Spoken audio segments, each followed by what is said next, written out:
திமுக திரு கருணாநிதி குடும்பம், திரு கருணாநிதி குடும்பம்னா திமுக. அதுதான் இன்றைய தினம் பார்க்கப்படுகிறது. அங்க இருக்கிற திமுக கட்சிக்காரர்கள் மரியாதையே கிடையாது.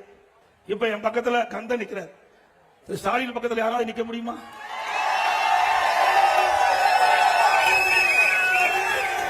நான் அங்கே இருந்து இங்கே வந்தவன், கீழே இருந்து இங்கே வந்தவன்,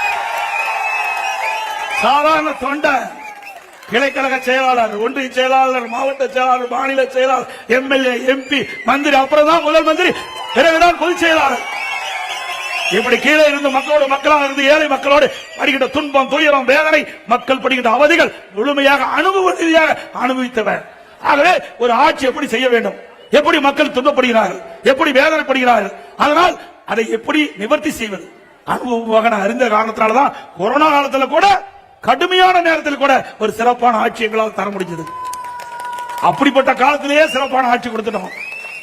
இப்போது நீங்கள் எங்களுக்கு ஒரு நல்ல வாய்ப்பை தருவீர்கள் என்று எதிர்பார்க்கின்றோம். நல்ல வாய்ப்பை தருகின்ற பொழுது நாடே வியக்கின்ற அளவிற்கு, இந்திய திருநாடு தமிழகத்தை திரும்பி பார்க்கின்ற அளவிற்கு அற்புதமான ஆட்சியை நாங்கள் கொடுப்போம்.